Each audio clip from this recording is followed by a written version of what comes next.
Bwana, kama tunaofahamu kwamba timu mbalimbali zinaendelea kufanya usajili kuelekea kwenye msimu mpya wa mwaka 2026 mwaka 2027. Tetesi ni nyingi na mpaka hivi sasa timu ambayo imefanya usajili bora ni wananchi Young Afrika kwa kumleta Peter Shalulile, ilo utake ustake haijarishi Peter Shalulile ana umri wa miaka mingapi, ila ukweli ni kwamba viongozi wa Yanga chini ya Engineer Saidi kwa kushirikiana na mdhamini mkuu wa klabu hiyo ambaye ni GSM wametuletea mchezaji mkubwa ambaye ana historia katika soka la Afrika. Lakini kwa upande wa wekundu wa Msimbazi Simba, bado sajili zao wamefanya sajili mbovu. Moja kwa moja ni Kele Sotundu ambaye anafanya vizuri.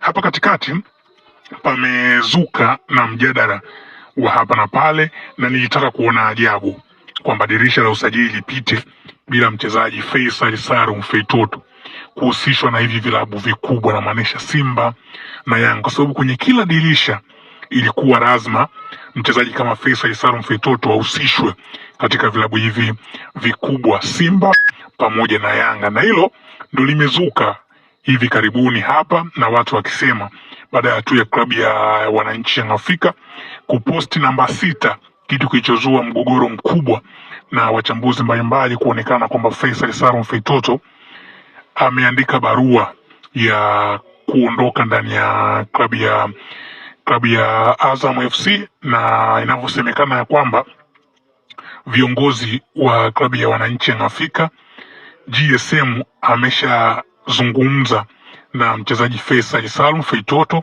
kwamba msimu huu Faisal Salum anaweza kuonekana ndani ya kikosi cha wananchi Young Afrika. Nataka niseme neno moja kwa haraka tu, kwa namna kikosi cha Azam kilivyo, wachezaji ambao wameondoka, wachezaji ambao wamewasajili, unafikiri Azam FC wanaweza kumruhusu mchezaji kama Faisal aweze kuondoka katika kipindi hiki? Azam FC wanahitaji mafanikio makubwa. Azam FC wanajenga timu yao ili iweze kuja kuwa timu tishio katika ligi yetu ya NBC Tanzania Bara.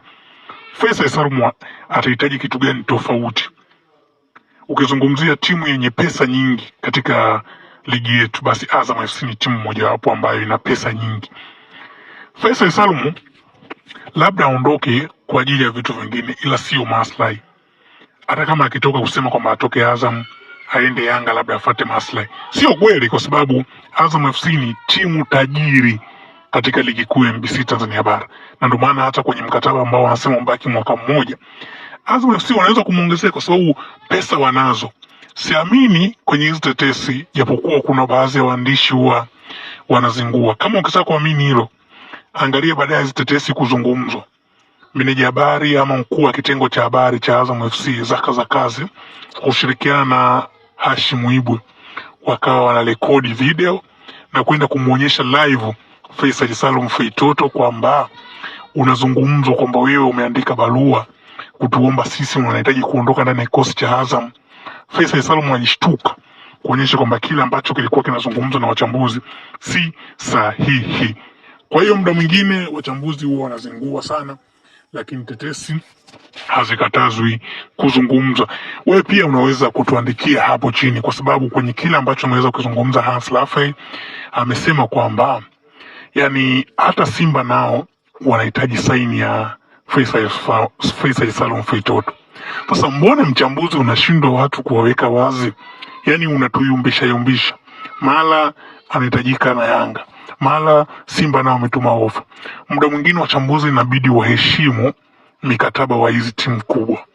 Sio tu mtu ukialala ukiamuka unajitongea story unaipublish kwa lengo la kupata engagement, kwa lengo la kupata followers ili uonekane tu kwamba na wewe ni mtu wa taarifa. Hapana, muda mwingine heshimuni mikataba ya hizi timu.